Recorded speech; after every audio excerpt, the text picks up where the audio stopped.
Hi everyone. This week we are going to talk about information processing.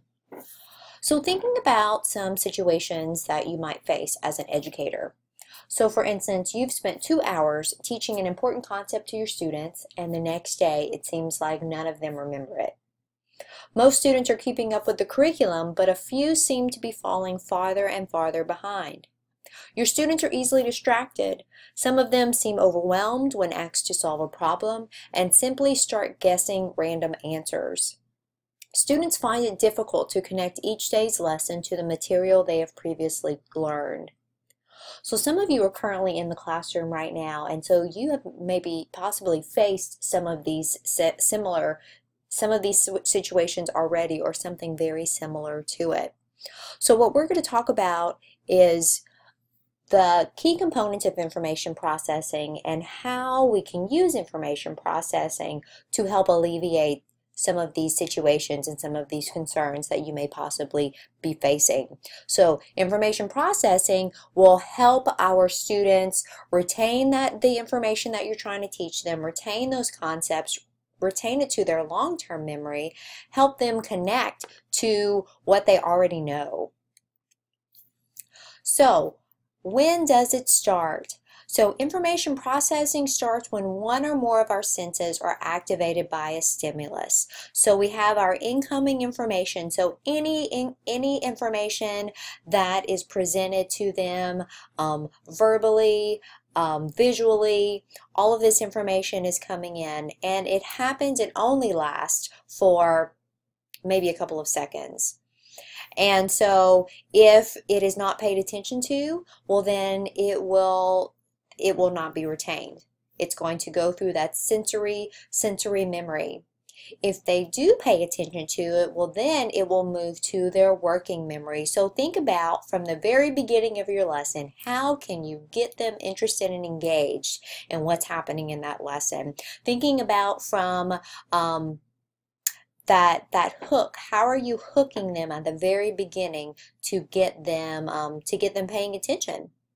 So once they have that attention, well then it's going to move towards their working memory. Working memory is going to last longer. However, if strategies aren't used, if we aren't intentional in the types of strategies that we use, or if your students aren't familiar with types of strategies to use while they are practicing this content, they're going to forget it. They're going to forget it. So rather than having them memorize information, how can you have them apply that information so then it can move to their long-term memory? So short-term memory can take one of several paths. It can be used immediately to create a response. So for example, when you add two numbers and come up with an answer, the solution is usually not stored in long-term memory. However, you can rehearse this information. You can rehearse it, meaning you can say it over and over and over again, and it will stay in a short-term memory. But so for instance, I'm sure there are many times, I know it happens to me, if I'm looking up a phone number and I think, oh, I need to call this phone number, so I'm repeating it over and over again until until I'm dialing the number, and then once I've dialed the number, by the time I've finished the phone call, it's completely left my short-term memory. Thinking about whenever I go to the grocery store, even if I need maybe 2 or 3 items, if I repeat it to myself over and over again, by the time I go to the grocery store, if I don't continue that repetition, I'm going to forget what it is. It can easily be forgotten. So then how can we use specific strategies then to have our information be stored into short-term memory and then move into long-term memory? So it can be transferred into long-term memory through the encoding process, through having your students make connections with the material that you're trying to teach them.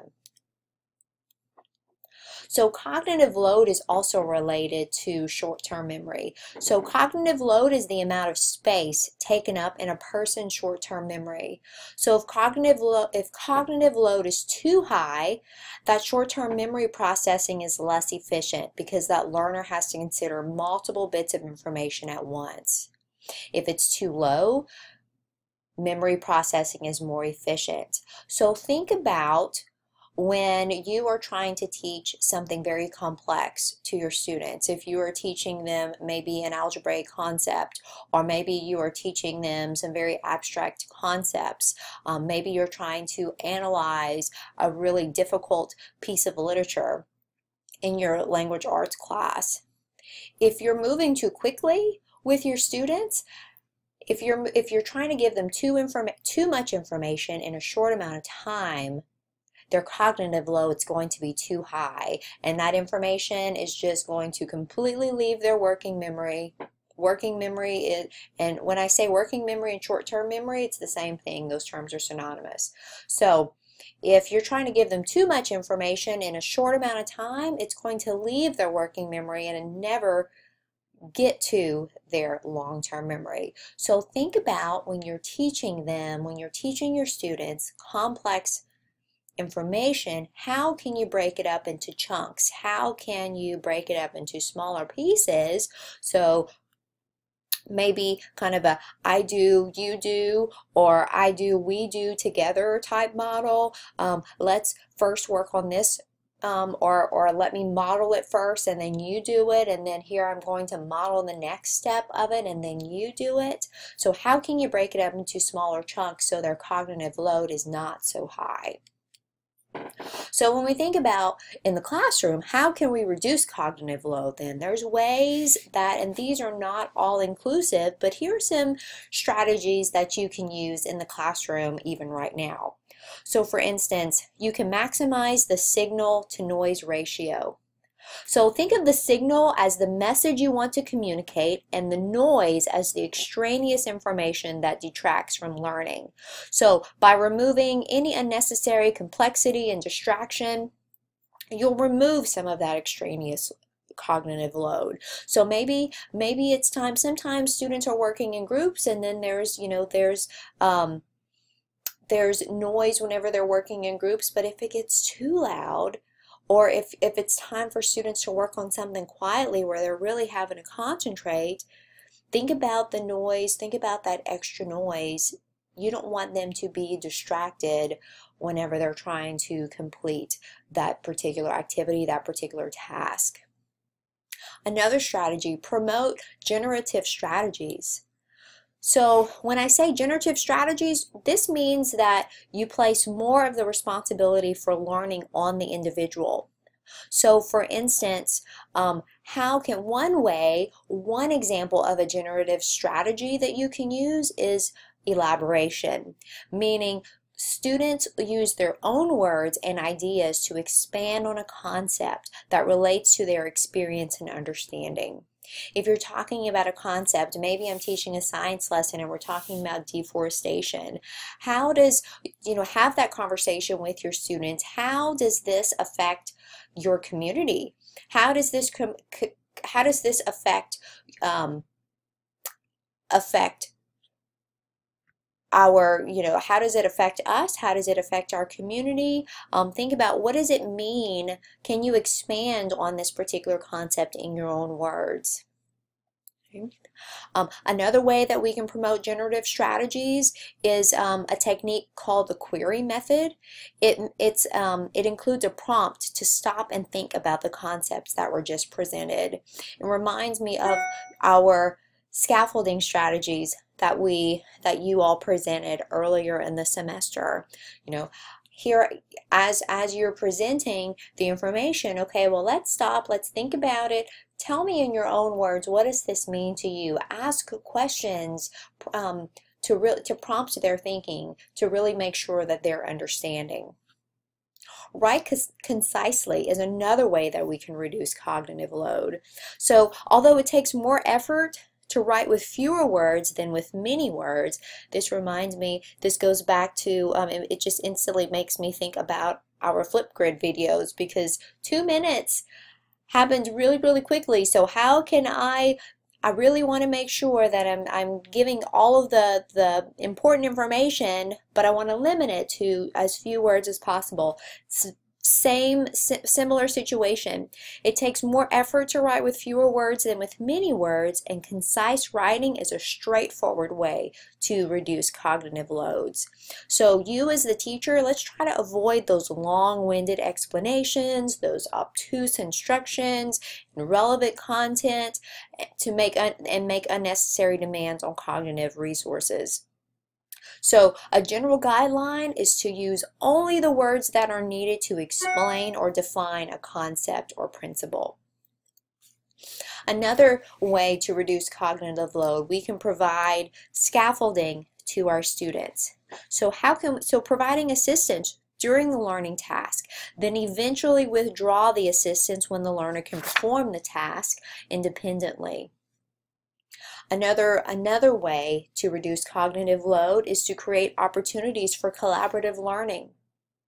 So think about according to cognitive load theory, as the difficulty of the content increases, individual learning becomes less efficient when compared to learning in a group.